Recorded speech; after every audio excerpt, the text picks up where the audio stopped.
Hello students, welcome to real logics. ఈ వీడియోలో RPF SI 2 December 2024లో జరిగిన షిఫ్ట్ 2 పేపర్ని ఎక్స్ప్లెయిన్ చేస్తున్నా. ఓకేనా? సో ఎలాంటి డిలే లేకుండా మనం క్వశ్చన్స్లోకి ఎంటర్ అయిపోదాం. సో మనకి ఇప్పుడు క్వశ్చన్స్ చూడాలంటే ఫస్ట్ మనకి అర్థమెటిక్ సెక్షన్ ఉంది. సో ఫస్ట్ క్వశ్చన్ చూడండి. If at same rate of interest in 2 years the simple interest is 60 rupees and compound interest is 66 rupees. So then what is the principal? So మీకు ఇలాంటి questions ఇచ్చినప్పుడు difference మీద మనకి formula ఉంది, but ఇక్కడ ఏంటి మనకి ప్రిన్సిపల్ ఇవ్వలేదు. సో మనకి డైరెక్ట్గా ఫార్ములా చూసుకుంటే difference is equal to 2 years of టైంకి difference is equal to principal into rate by 100 whole square. ఇది మనకి ఫార్ములా. సో దీంట్లో మనకి డిఫరెన్స్ ఏంటి? 66 minus 66 rupees difference. Rate of interest తెలియదు, ప్రిన్సిపల్ తెలియదు, ఓన్లీ మనకి టైం ఇచ్చారు. సో ఇలాంటి క్వశ్చన్స్ అడిగినప్పుడు ఎవరికైతే సింపుల్ ఇంట్రెస్ట్కి కాంపౌండ్ ఇంట్రెస్ట్కి డిఫరెన్స్ ఏంటి అంటే వాటి మధ్య ఉన్న తేడా ఏంటో తెలుస్తుందో సో వాళ్ళకి ఈ క్వశ్చన్ చాలా ఈజీగా ఉంటుంది. ఓకేనా? సో మెయిన్ మనకి ఇప్పుడు తెలియాల్సింది ఏంటంటే సింపుల్ ఇంట్రెస్ట్ మనం ఏ విధంగా క్యాలిక్యులేట్ చేస్తాం అండ్ దాని మీద కాంపౌండ్ ఇంట్రెస్ట్ అనేది ఏ విధంగా క్యాలిక్యులేట్ చేస్తాం. ఓకేనా? సో మనకి ఇప్పుడు సింపుల్ ఇంట్రెస్ట్ తీసుకుంటే మనకి ఫస్ట్ ఇయర్లో సింపుల్ ఇంట్రెస్ట్ ఎంత వచ్చింది? 2 years కాబట్టి 60/2 that is equal to 30 rupees. Okay, so first ఇయర్లో సింపుల్ ఇంట్రెస్ట్ ఎంత? 30 రూపీస్. అలాగే మనకి సెకండ్ ఇయర్లో సింపుల్ ఇంట్రెస్ట్ ఎంత? 30 రూపీస్. టోటల్ కలుపుకొని ఎంత? 60 రూపీస్. ఓకేనా? గుర్తుపెట్టుకోండి. సో ఇప్పుడు కాంపౌండ్ ఇంట్రెస్ట్ ఏ విధంగా అప్లై అవుతుంది? అదే మనకి ఇప్పుడు కాంపౌండ్ ఇంట్రెస్ట్ అనుకోండి, ఫస్ట్ ఇయర్ మనకి సింపుల్ ఇంట్రెస్ట్ కాంపౌండ్ ఇంట్రెస్ట్ రెండు ఒకేలా ఉంటాయి, సేమ్ 30 రూపీసే ఉంటుంది. బట్ ఇప్పుడు సెకండ్ ఇయర్ ఇంట్రెస్ట్ ఎలా ఉంటుందంటే సో ఓవరాల్ కొంత అమౌంట్ మీద సింపుల్ ఇంట్రెస్ట్ ఎంత? 30 రూపీస్. అంటే ఆ అమౌంట్కి 30 రూపీస్ ఇంట్రెస్ట్ ఎలాగో వస్తుంది సింపుల్ ఇంట్రెస్ట్ లాగానే. కానీ ఈ ఎక్స్ట్రా కాంపౌండ్ ఇంట్రెస్ట్ బెనిఫిట్ ఏంటంటే ఈ ఫస్ట్ ఇయర్లో ఏదైతే ఇంట్రెస్ట్ ఉందో దాని మీద కూడా మళ్ళీ సేమ్ పర్సంటేజ్ ఆఫ్ ఇంట్రెస్ట్ వస్తుందన్నమాట. అంటే ఇక్కడ 60కి ఎంత ఎక్కువ ఉంది? 6 రూపీస్ ఉంది. అంటే మనకి సెకండ్ ఇయర్ ఇంట్రెస్ట్ ఎంత? 36 రూపీస్. 36 రూపీస్ మొత్తం కలిపి 66 రూపీస్ వచ్చిందనమాట. సో ఈ యొక్క 30 రూపీస్కి 6 రూపీస్ మనకి ఇంట్రెస్ట్. సో దాన్ని బట్టి మనం ఏం చేయొచ్చు? రేట్ ఆఫ్ ఇంట్రెస్ట్ మనం ఈజీగా కనిపెట్టవచ్చు. ఓకేనా? So 6/30 into 100, 6 1s are 6 5s are 5 1s are 5 20s are. So rate of interest ఎంత? 20%. ఇక్కడ మనకి ఇప్పుడు మనకి ఫార్ములా ఉంది కదా, డిఫరెన్స్ 6 రూపీస్ అని తెలుసు, రేట్ ఆఫ్ ఇంట్రెస్ట్ 20% అని తెలుసు. సో ఆటోమేటిక్గా మనం ఏం చేయొచ్చు? మనం ఇక్కడ ప్రిన్సిపల్ ఈజీ కనిపెట్టవచ్చు. ఓకే, సో డైరెక్ట్గా వేస్తున్నాను నేను. Difference 6 rupees is equal to principal into 20/100. సో 21s are 25s are square. So మనకి ఇప్పుడు 6 into p/6 is equal to into కాదు 6 is equal to p/5 square 25. So therefore p is equal to 6 into 25 that is equal to 150 rupees. ఓకేనా? Clear కదా? So మనకి first ఇయర్లో simple ఇంట్రెస్ట్కి compound ఇంట్రెస్ట్కి value ఒకే విధంగా ఉంటుంది, ఇంట్రెస్ట్ వాల్యూ. సెకండ్ ఇయర్కి వచ్చేటప్పటికి మనకి సేమ్ వాల్యూ కంటిన్యూ అవుతుంది సింపుల్ ఇంట్రెస్ట్లో. కానీ కాంపౌండ్ ఇంట్రెస్ట్కి ఏంటంటే సో ప్రీవియస్ ఇయర్ ఇంట్రెస్ట్ కూడా ఇంట్రెస్ట్ యాడ్ అవుతుంది అనమాట. ఓకే, మనం ఆ కాన్సెప్ట్ ఉపయోగించుకొని ఈజీగా దీన్ని సాల్వ్ చేసుకుంటూ వెళ్ళాం. Question number 2. During sale Raghav bought a notebook marked for 50 rupees at 78% discount. 50 rupees ఉన్న బుక్ని 78% డిస్కౌంట్కి కొన్నాడు. And a pen marked for 100 rupees at 8% discount. 100 rupees mark చేసున్న పెన్ని 8% డిస్కౌంట్కి కొన్నాడు. How much did he save? డైరెక్ట్గా మనకి సేవ్ చేసిన అమౌంట్ అంటే ఆ డిస్కౌంట్ అమౌంట్ ఎంత అయితే ఉంటుందో ఆ అమౌంట్ మనం ఫైండ్ అవుట్ చేస్తాం. సో ఫస్ట్ది 78%.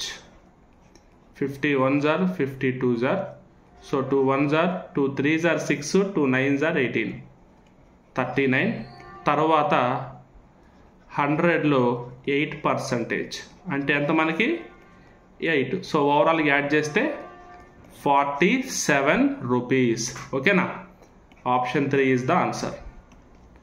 Right, next question. 20% of a number is more than 20% of 530 by 180. అంటే మనకు ఒక నెంబర్ ఉంది, ఆ నెంబర్ మనం ఎక్స్ అనుకుంటాం. సో ఇప్పుడు ఆ ఎక్స్లో 20% వాల్యూ ఎంత? 530లో 20% కంటే 180 ఎక్కువ. ఓకేనా, సో డైరెక్ట్గా 20% of A number is equal to 20% of 530 plus 180. ఓకేనా, so 0 0 0 0 cancel. So 20/100 into x is equal to 53 into 2. So 106 plus 180. So 20/100 అంటే మనం 1/5 అని రాసుకోవచ్చు డైరెక్ట్గా, ఈజీగా ఉంటుంది. So 1/5 into x is equal to 286. So therefore x is equal to 286 into 5. So మీకు 286 into 5 ఉంది కదా, డైరెక్ట్గా మీరు మల్టిప్లై చేయొచ్చు. బట్ షార్ట్ కట్ ఏంటంటే ఏదన్నా మనం 5తో మల్టిప్లై చేస్తున్నామంటే సో దా నెంబర్ని మనం 2తో డివైడ్ చేసి పక్కన 0 పెట్టేయాలి. ఓకేనా, సో 2తో డివైడ్ చేస్తే 2 1s are 2, 2 4s are 8, 2 3s are 6. So పక్కన 0 పెట్టేసా. So 1430 will be the answer for question number 3. Right, next question చూద్దాం. Question number 4. A man walks to a view point and returns to the starting point by his car, maintaining constant speed, and thus takes a total time of 3 hours 30 minutes. ఓకేనా, so ఒక పాయింట్కి walk చేసుకుంటా వెళ్ళి తిరిగి కార్లో వెనక్కి వస్తే అతనికి ఎంత టైం పట్టింది? 3 hours 30 minutes పట్టింది. So walking plus car total 3.5 hours పట్టింది. ఓకేనా, he would have gained 3 hours by driving both ways. 2 sides అతను కార్లో ట్రావెల్ చేస్తే అతనికి 3 hours కలిసి వస్తుందంట. అంటే 3 hours తగ్గిస్తే అంత ½ an hour మాత్రమే పడుతుంది అతనికి. ఓకే, ½ an hour మాత్రమే పడుతుంది. Next, how long would it have taken for him to walk both ways with same walking speed? ఇప్పుడు 2 sides కార్లో ట్రావెల్ చేస్తే ½ an hour పడుతుంటే 1 side కార్లో ట్రావెల్ చేయడానికి ఎంత టైం పడుతుంది? 1/4 hour పడుతుంది. ఓకేనా, అంటే ఇక్కడ మనకి వాకింగ్ ప్లస్ కార్లో ట్రావెల్ చేసినప్పుడు 3.5 hours పడితే, ఇప్పుడు మరి ఆ రకంగా చూసుకుంటే మనకి ఓన్లీ వాకింగ్కి పట్టే టైం ఎంత? 3 1/4 hours. అంటే 1 side ట్రావెల్ చేయడానికి 3 1/4 hours అయితే ఫస్ట్ ఏ నుంచి బికి ట్రావెల్ చేసి మళ్ళీ బి నుంచి ఏకి ట్రావెల్ చేయాలంటే 2 times ట్రావెల్ చేయాలి. So 2 times walking is equal to 2 into 3 1/4, that is equal to 6.5 hours. So option A, option 1 is the answer. 6.5 hours is the correct answer. Okay, right, next question చూద్దాం.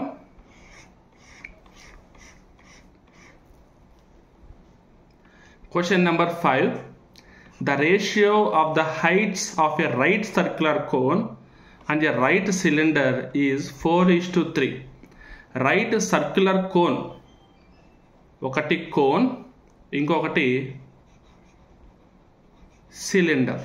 ఒకటి cone, ఇంకొకటి cylinder. So వీటి యొక్క heights ఎంత? Ratio 4:3లో ఉన్నాయి క్లియర్గా. And the volume and the ratio of the radii of their bases, వాటి యొక్క బేసెస్ యొక్క రేడియై ఎంత? 7:3 రేషియోలో ఉన్నాయి. If the volume of a cylinder is 810, volume యొక్క సిలిండర్ యొక్క వాల్యూమ్ మనకి 810 ఉంటే మనల్ని ఇప్పుడు వాల్యూమ్ ఆఫ్ ద కోన్ అడుగుతున్నారు. ఓకేనా, సో మనకి హైట్, ఓకేనా, సో మనకి ఇప్పుడు హైట్ 4:3 ఉంది, అండ్ అలాగే బేస్ 7:3 ఉంది, అండ్ వాల్యూమ్ మనకి సిలిండర్కి 810 ఉంది. మనకు కావాల్సింది ఏంటి?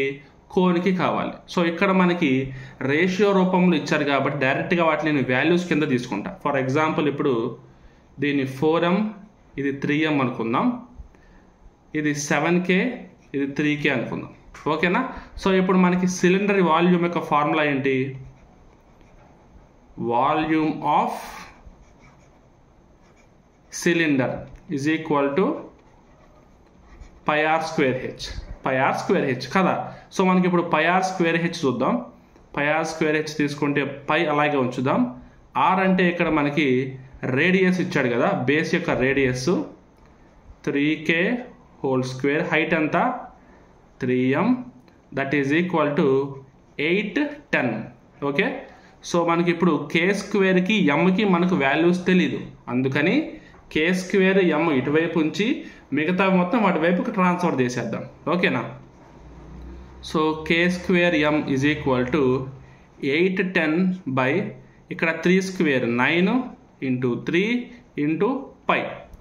So 9 1s are 9 9s are 0, 3 1s are 3, 30s are, that is equal to 30 by pi is the value of k square m. ఇప్పుడు మనకి ఏం కావాలి? ఇప్పుడు volume of a cone. Volume of a cone ఏంటి? Volume of cone is equal to 1/3 pi r square h, 1/3 pi r square h. So మళ్ళీ 1/3 into pi into ఇక్కడ r అంటే ఏంటి మనకి 7k whole square into height అంటే 4m. So మనం ఇప్పుడు ఈ కే స్క్వేర్ ఎమ్ బదులు ఈ కే స్క్వేర్ ఎమ్ వాల్యూని మనం రీప్లేస్ చేద్దాం. So 1/3 into pi into 7 square 49 into 4 into ఇప్పుడు ఇక్కడ కే స్క్వేర్ ఎమ్ బదులు 30/π రాద్దాం. So pi cancel, 3 1s are 3 10s are. So ఇప్పుడు మనకి ఇప్పుడు 49 ఇంటూ 4, 49 54s are 200 minus 4, 196 పక్కన 0. సో మనకు ఓవరాల్ వాల్యూమ్ ఎంత? 1960. కొంచెం క్యాలిక్యులేషన్ ఎక్కువ ఉంది, బట్ మీకు రెండు ఫార్ములాస్ తెలిస్తే చాలు. ఒకటి volume of a cylinder pi r square h, ఇంకోటి volume of a cone 1/3 pi r square h. రెండు దగ్గరగా ఉండేవి. సో ఎవరికైతే కొంచెం ఈ వాల్యూమ్స్ కాన్సెప్ట్ వినుంటారో ఈజీగా గుర్తుంటాయి. ఓకేనా? రైట్, నెక్స్ట్ క్వశ్చన్ చూద్దాం. 6th question, study the graph and the table. Okay, table ఇచ్చేసారు, క్లియర్. సో మనకి ఇక్కడ ఏంటి? లోన్ డిస్బర్స్ అనమాట ఇన్ క్రోర్స్లో 4 బ్యాంక్స్ డిఫరెంట్ ఇయర్స్. సో మనకి PQRS అనేవి 4 డిఫరెంట్ టైప్స్ ఆఫ్ బ్యాంక్స్. అవి 5 టైప్స్ ఆఫ్ ఇయర్స్లో ఏ ఇయర్లో ఎంత మనకి లోన్ శాంక్షన్ చేశారు, ఎంత లోన్ ఇచ్చారు అని. ఓకేనా? సో మనల్ని క్వశ్చన్ ఏం అడుగుతున్నారు? What was the percentage increase of disbursement of loans from banks together from 1994 to 1995. 1994తో కంపేర్ చేస్తే 1995కి ఎంత ఇంక్రీజ్ అయింది టోటల్ లోన్ డిస్బర్స్మెంట్ అడుగుతున్నారు. ఓకేనా? సో ఇప్పుడు మనకి 1994లో ఎంత ఉంది టోటల్? 120. 1995లో ఎంత ఉంది టోటల్? 126. సో ఎంత ఇంక్రీజ్ ఉంది? +6 ఇంక్రీజ్ ఉంది. So 6/120 into 100. So 0 0 cancel, 6 1s are 6 2s are 2 1s are 2 5s are, that is equal to 5%. Option 2 is the answer. చాలా easy question. Okay, right, next క్వశ్చన్కి వెళ్దాం. Right, question number 7, find the value of. మనకి mathematical operation ఇచ్చారు. So ఈ mathematical ఆపరేషన్ని BODMAS rule ప్రకారంగా solve చేసుకుంటూ వెళ్దాం. BODMAS. Okay, so first మనం బ్రాకెట్స్ లోపల ఉన్నాయి కంప్లీట్ చేయాలి. సో 14/7 అంటే 2 ఇంటూ 84 డివైడెడ్ బై 6 తర్వాత చేద్దాం. ఫస్ట్ బ్రాకెట్లో క్లోజ్ చేద్దాం. 14/2 ఇంటూ 5 - 3 అంతా 2. ఓకే, నెక్స్ట్ 2 ఇంటూ, ఇప్పుడు మనకి ఏంటి ఇక్కడ ఇంటూ కంటే ముందు మనం ఏం చేయాలి? ఈ డివైడెడ్ బై చేసుకోవాలి. ఓకేనా? సో మనకి 84 divided by 6, 6 1s are 6, 6 4s are 24, 14 plus 2 7s are 14 into 2. Next one 2 into 14 plus 7 2s are 14. Next 2 into 14 plus 14 28. తర్వాత 56. ఓకే రైట్ నెక్స్ట్ క్వశ్చన్ చూద్దాం.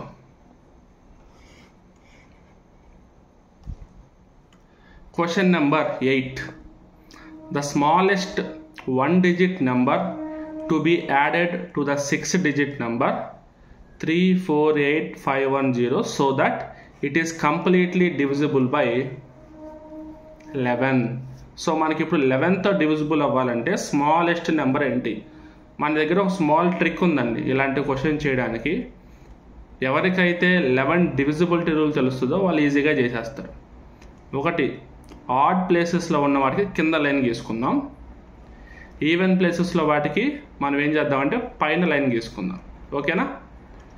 ఈ టెక్నిక్ ఫాలో అవుదాం. చూడండి ఇప్పుడు పైన ఉన్న లైన్స్ అన్నీ యాడ్ చేయండి. 4 + 5 ఎంత? 9. ఇప్పుడు కింద ఉన్న లైన్స్ వరకు యాడ్ చేయండి. 3 + 8 ఎంత? 11, 11 + 1 12. ఇప్పుడు ఈవెన్ ప్లేసెస్లో ఉన్న నెంబర్స్ యొక్క సమ్ము అండ్ ఆడ్ ప్లేసెస్లో ఉన్న నెంబర్స్ యొక్క సమ్ము రెండిటికి డిఫరెన్స్ మనకి 0 అయినా ఉండాలి, లేదంటే ఆ డిఫరెన్స్ అనేది 11 యొక్క మల్టిపుల్ అయినా ఉండాలి. ఇక్కడ మనకి ఉన్న వాటిలో ఈజీగా ఏది ఉంది? ఐ మీన్ స్మాలెస్ట్ నెంబర్ ఏది ఉంది? ఇక్కడ గ్యాప్ 3 ఉంది. సో మనం 3 కనుక 9కి యాడ్ చేసామంటే డిఫరెన్స్ మనకి 0 వచ్చే అవకాశం ఉంటుంది. అందుకని 3 will be the smallest number to be added to 348510. So option 4 is the solution. Right, next question. Question number 9. Suraj covers 424 kilometers in a boat in 48 hours against the stream. అంటే మనకి ఇప్పుడు up stream యొక్క speed ఎంత? 424 kilometers by 48 hours. Okay clear. Next ఇప్పుడు down stream యొక్క speed కావాలంటే అదే 424 kilometersని 30 hours-తో మనం డివైడ్ చేయాలి. సో మనకి ఏం కావాలి దీంట్లో ఫైనల్గా? The stream, then find the speed of the stream. మనకి స్పీడ్ ఆఫ్ ఏ స్ట్రీమ్ కావాలి. అసలు మనకి అప్ స్ట్రీమ్ అంటే ఏంటి? బోట్ యొక్క స్పీడ్లోంచి స్ట్రీమ్ యొక్క స్పీడ్ మైనస్ చేస్తే అది మనకి అప్ స్ట్రీమ్. అదే మనకి డౌన్ స్ట్రీమ్ అంటే మీనింగ్ ఏంటి? బోట్ యొక్క స్పీడ్కి స్ట్రీమ్ యొక్క స్పీడ్ యాడ్ చేస్తే అదే మనకి డౌన్ స్ట్రీమ్. సో మనకి ఇప్పుడు టోటల్గా స్పీడ్ ఆఫ్ ఏ స్ట్రీమ్ కావాలంటే డౌన్ స్ట్రీమ్లోంచి అప్ స్ట్రీమ్ యొక్క వాల్యూని మైనస్ చేసి బై 2 చేయాలి. ఓకేనా? ఎందుకంటే మనకి ఈ యొక్క బోట్ వాల్యూ క్యాన్సిల్ అయిపోతుంది, మనకి స్ట్రీమ్ వాల్యూ డబుల్ టైం వస్తుంది కాబట్టి దాన్ని హాఫ్ చేస్తే మనకి స్ట్రీమ్ ఆఫ్ ఏ స్పీడ్ వచ్చేస్తుంది. సో ఫస్ట్ మనకి ఇక్కడ స్పీడ్ ఆఫ్ ఏ స్ట్రీమ్స్ మనం చూద్దాం. సో ఒకటి 424/48, 424/30 మనం క్యాన్సిల్ చేసుకుంటే 4తో క్యాన్సిల్ చేద్దాం. 4 12s are 4 1s are 4 6s are 24. Next 2 6s are 2 5s are 2 3s are. So 53/6 km/h ఫస్ట్ది. నెక్స్ట్ ఇది 30 ఉంది కాబట్టి 2తో చేద్దాం. 2 15s are 2 2s are 2 1s are 2 2s are. So 212/15 km/h. So మనకి డౌన్ స్ట్రీము 212/15 వచ్చింది, అలాగే అప్ స్ట్రీము 53/6 వచ్చింది. ఈ రెండు మనం వాల్యూస్ ఫైండ్ అవుట్ చేద్దాం. So 212/15 minus 53/6 whole by 2. So మనకి ఇప్పుడు 215కి 6కి మనకి ఎల్సిఎం తీసుకుంటే 30 వస్తుంది. ఎల్సిఎం 30 ఎలాగో బై 2 ఉంటుంది. సో మనకి 15 2s are 30 కదా. సో 424 ఎలాగో మనకి పైన అదే ఉంది. Minus 6 5s are 30. So 5 into 53. So 53ని బై 2 చేస్తే 2 2s are 4, 2 6s are 12. పక్కన 0 ఉంటుంది కాబట్టి 5 పెట్టుకుంటాం. 265. That is equal to 424 minus 265/60. 159/60 60. So 159/60 చూసుకుంటే 6 10s are 60, 6 2s are 12, మనకి 3 మిగులుతుంది 39, 6 6s are 36. సో పాయింట్ పెట్టుకుంటే 6 5s are 30. So therefore 26.5/10 is equal to 2.65.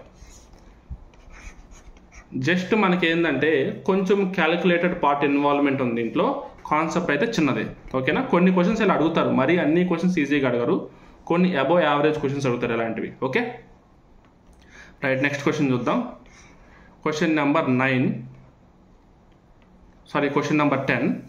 So Priya and Ayushi together invested 45,600 in a business. At the end of the year, out of the profit 7,500, Priya's share was 1,800. What was the investment of Ayushi? So first మనకి ratio ఎంత ఉందో చూద్దాం. ఓకేనా, ప్రియాది. So 1,800 out of 7,500 into 100. ఓకేనా, so zeros cancel, 25 3s are 25 4s are 3 1s are 3 6s are is equal to 24%. So మనకి ఇప్పుడు ప్రియా యొక్క వాటా ఎంత, 24%. ఇప్పుడు మనకి ఆయుషి వాటా ఎంత ఉంటుంది, 100లో 24 మనం మైనస్ చేస్తే సో రిమైనింగ్ 76% మనకి Ayushi investment percentage. So almost మనకి ఇప్పుడు 76% of 45600 will be the answer. So 0 cancel, so 76 into 456.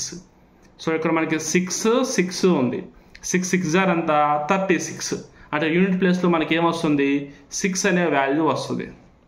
So ఆటోమేటిక్గా option 1 will be the answer. Right, next question number 11. Vishal covers 285 kilometers in a boat 45 hours against the stream. మళ్ళీ up stream is equal to 285/45, and మనకి ఇప్పుడు down stream is equal to 285/18. మనకేం కావాలి, speed of a stream కావాలి. అప్పట్లానే మనకి speed of a stream కావాలి. చూద్దాం, so డైరెక్ట్గా చేద్దాం. 285/45 కదా, 5 9s are 5 5s are 25, 5 7s are 35, 3 3s are 3 1s are 3, 3 9s are 27. So 19/3 km/h up stream speed. ఇప్పుడు డౌన్ స్ట్రీమ్ స్పీడ్ తెలియాలంటే 8 9 10 15 3తో డివైడ్ అవుతుంది. So 3 6s are 18, 3 8s are 24, 3 9s are 27, 3 5s are 15. Next 95/6 2తో అవ్వదు, 3తో కూడా అవ్వదు. So 95/6 km/h. So మనకి ఇప్పుడు ఏం కావాలి, స్ట్రీమ్ యొక్క స్పీడ్ కదా. So down stream speed 95/6 minus up stream speed 19/3/2, that is equal to 95 minus 3 2s are 6, LCM తీస్తే 38/6 2s are 12, 95 మైనస్ 40 చేస్తే 55, 55కి 2 యాడ్ చేస్తే 57/12 వస్తుంది. సో మనకి 57/12 వాల్యూ ఎంత అంటే 4.75.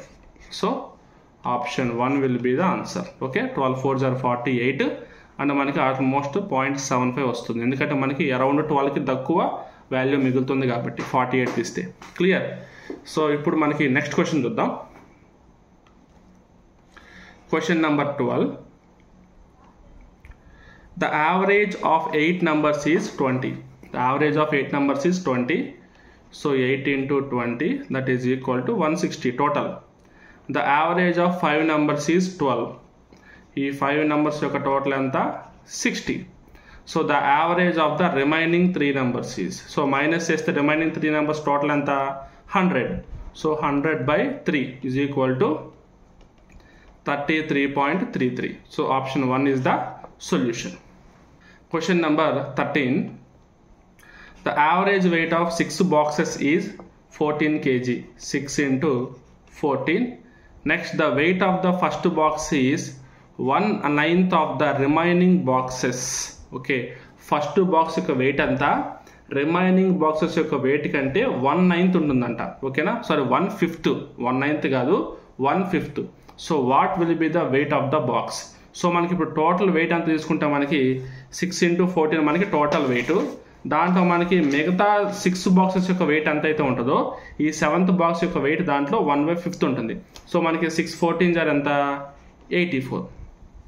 That will be equal to మనకి ఇప్పుడు 1 2 3 4 5 6 ఉంది కదా, ఈ 6 బాక్స్ యొక్క వెయిట్ ఎంత అనుకుంటా, ఎక్స్ అనుకుంటా. అప్పుడు ఈ ఒక్క బాక్స్ యొక్క వెయిట్ ఎంత ఉంటుంది, x/5 ఉంటుంది. So x/5 plus x is equal to 84. x plus 2x is equal to 5x is equal to 84 × 5. So అప్పుడు x is equal to 84 × 5/6. 6 1s are 6 14s are 14 5s are 70. So మనకి ఇప్పుడు x value ఎంత 70. మనల్ని అడుగుతున్నారు weight of A first box యొక్క wait ఎంత, దీంట్లో మనకి 5th part. So 5 1s are 5 14s are. So 14 kgs is the weight of the first box. చాలా ఈజీ. ఓకేనా, 6 బాక్స్కి టోటల్ వెయిట్ అంతా తీసుకున్నాం అండ్ 6 బాక్సెస్ సపరేట్గా రాసుకొని టోటల్ 5 బాక్స్ వెయిట్లో 1/5 కింద రాసుకున్నాం అంతే. రైట్, నెక్స్ట్ క్వశ్చన్ చూద్దాం. 0.14 బార్. సో 0.14 బార్ అంటే 14 - 1/90 ప్లస్ 23 - 2/90 ప్లస్ 2. ఓవరాల్గా 2 పక్కన పెట్టండి, 2 అలానే ఉంచేయండి, 2 ఉంది కాబట్టి. So 2 plus 13/90 plus 21/90 that is equal to 234/90. డైరెక్ట్గా ఇచ్చేసారు, ఎలాంటి కాంప్లికేషన్ ఏమీ లేదు. ఓకేనా, right. Next question number 15. Find the simple interest on 2000 rupees at 6.5% per annum rate of interest for a period of 14 February 2023 to 28 April 2023. So మనకి ఇప్పుడు టోటల్గా number of days calculate చేయాలి. So February, March, April. So మనకి ఫిబ్రవరిలో 15 నుంచి 28కి మనకి 14 days ఉంటాయి. ఫిబ్రవరిలో 14 డేస్ ఉంటాయి. అండ్ మనకి మార్చ్, ఏప్రిల్. సో మనకి మార్చ్లో నెంబర్ ఆఫ్ డేస్ అంతా జనవరి, ఫిబ్రవరి, మార్చ్ 31 డేస్. అండ్ మనకి ఏప్రిల్లో 28 డేస్ ఇచ్చాడు. సో మొత్తం కలిపితే 30 40 50 60 అండ్ మనకి ఇప్పుడు 70 to 73 టోటల్గా 73 డేస్ వచ్చింది. మనకి టోటల్గా 365 డేస్కి ఎంత 6.25. మనకి ఇప్పుడు నెంబర్ ఆఫ్ డేస్ కావాలి కాబట్టి 2000 principal into 6.25 per year. So by 365 రాస్తే పర్ డే వచ్చింది, ఇంటూ 73 చేద్దాం. ఓకేనా, సో మనకి ఇప్పుడు చూడండి 3 5s are 15 సరిపోతుంది కదా. 73 1s are 73 5s are 5 1s are 5 1.25s are. So 2000 into 1.25 that is equal to 1.25 ఎంత మనకి పర్సంటేజ్ తీసుకుంటే దీంట్లో 2000లో మనకి 2000లో 1% ఎంత మనకి 20, దాంట్లో పావు ఎంత 5. So 25 will be the solution. Next question number 16. ఇక్కడ మనకి ఫ్రాక్షన్స్ ఇచ్చారు, లార్జెస్ట్ ఫ్రాక్షన్ కావాలన్నారు. ఓకేనా, చూడండి ఇక్కడ ఒకటి 6/9, 3 2s are 3 3s are అంటే 2/3తో సమానం. ఇంకొకటి 7/84, 7 1s are 7 1s are 7 2s are 1/12తో సమానం. నెక్స్ట్ 48/79, దీంట్లో ఏమైనా ఉందా, మనకి 16 వస్తుంది, ఇక్కడ 12 ఉంది, సో మ్యాక్సిమం లేనట్టే. నెక్స్ట్ 48/55, ఇక్కడ కూడా చూడండి. ఇప్పుడు చూడండి ఇక్కడ ఎలాగో 2/3 1/12, 1/12 అంటే ఎంత మనకి 8 1/3% క్యాన్సిల్. 2/3 అంటే 66.67%. అండ్ ఇక్కడ మనకు చూడండి ఒకవేళ కనుక ఈ 79 కంటే హాఫ్ ఆఫ్ ద వాల్యూ కనుక తక్కువ ఉందనుకోండి, లేదా హాఫ్ ఆఫ్ ద వాల్యూకి దగ్గరలో ఉందనుకోండి, ఇది కూడా మనకి క్యాన్సిల్ అయిపోతుంది. 48/79 కూడా మనకి ఇప్పుడు 80లో హాఫ్ ఎంత మనకి ఆల్మోస్ట్ 50 అంటే 50కి మనకి ఒక 10 ఎక్కువ ఉందంటే అరౌండ్ 60 వరకే ఉంటుంది, అంతకుమించి ఎక్కువ ఉండదు. సో ఇది కూడా క్యాన్సిల్. సో మిగిలింది ఏంటి ఇక్కడ 48/55, జస్ట్ ఒక 55 పార్ట్స్లో ఒక 7 పార్ట్స్ మాత్రమే తగ్గింది. మనకి 55 అరౌండ్ 7 తీసుకుంటే ఎంత ఉంటుంది మనకి, అరౌండ్ 7 7 14, ఓన్లీ 14% మాత్రమే ఉంటుంది around. So 48/55 will be the answer. Okay, next question చూద్దాం.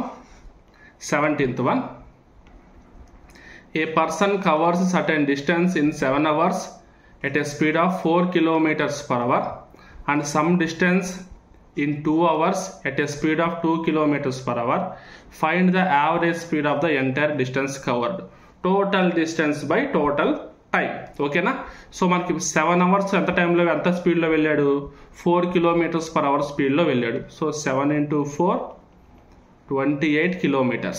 Next 2 hours 2 kilometers per hour స్పీడ్లో వెళ్ళాడు, 4, టోటల్ ఎంత 32 kilometers. టోటల్ టైం ఎంత 9 hours. So 9 3s are 27, reminder ఎంత మనకి 5, so 5/9, 3 5/9 is the average speed. ఓకేనా? రైట్, నెక్స్ట్ క్వశ్చన్ చూద్దాం. Question number 18. How many kilograms of rice costing 70 rupees per kg? అంటే మనకి ఇప్పుడు 70 rupees per kg ఉండేది x కిలోగ్రామ్స్ అనుకుందాం టోటల్గా. Next mixed with 63 kgs of 90 rupees per kg, so that there will be a gain of 15% for a total amount of 96.60. Okay, మనకి ఇప్పుడు question ఏంటంటే 70 rupees per kg ఉన్న rice కొంత amount, 90 rupees per kg cost ఉన్న 63 kgs of rice రెండు mix చేస్తే ఓవరాల్గా ఒక ప్రైజ్ అమౌంట్ వచ్చింది. సో దానికి 15% ప్రాఫిట్ వేసుకుంటే అమౌంట్ ఎంత వస్తుంది, 96.60 rupees వస్తుంది అనమాట. ఓకేనా? మనకి ఇప్పుడు ఈ ప్రాబ్లం చేయాలంటే ఫస్ట్ మనకి ఒరిజినల్ కాస్ట్ ప్రైజ్ ఎంతో మనకి తెలియాలి. సో 96.60 ఇంటూ కాస్ట్ ప్రైస్ తెలియాలంటే పర్సంటేజ్ మనం రివర్స్గా మల్టిప్లై చేయాలి. సో 100/115, 100/115. సో మనకి ఇప్పుడు చూసుకుంటే 9660/115 వస్తుంది. ఓవరాల్గా మనకి 84 rupees వస్తుంది అనమాట. ఓకే, సో ఓవరాల్ అంతా 84 rupees వస్తుంది. సో మనం ఇప్పుడు 84 rupeesకి మనం మిక్స్డ్ అండ్ ఎలిగేషన్ మెథడ్ చేద్దాం. సో ఒకటి ఇక్కడ 70 rupeesది, ఇంకోటి 90 rupeesది, 84 rupeesది. డిఫరెన్స్ ఎంత 6, డిఫరెన్స్ ఎంత 14, 2 3s are 2 7s are. So మనకి ఇప్పుడు 63 kg ఇది కదా, ఇది 63 kg కదా, ఇది ఎక్స్ కదా. సో ఎన్ని టైమ్స్ ఉంది, 7 9s are ఉంది. సో అదేవిధంగా ఎన్ని టైమ్స్ ఉండాలి, 3 9s are ఉండాలి. సో 3 9s are ఎంత 27 kgs. So option D is the solution for question number 18. So మనకి ఇప్పుడు అరౌండ్ ఒక 18 క్వశ్చన్స్ కంప్లీట్ అయినాయి. ఓకేనా? సో మనం రిమైనింగ్ క్వశ్చన్స్ అనేవి నెక్స్ట్ వీడియోలో డిస్కస్ చేసుకుంటూ వెళ్దాం. Okay, right, thank you very much.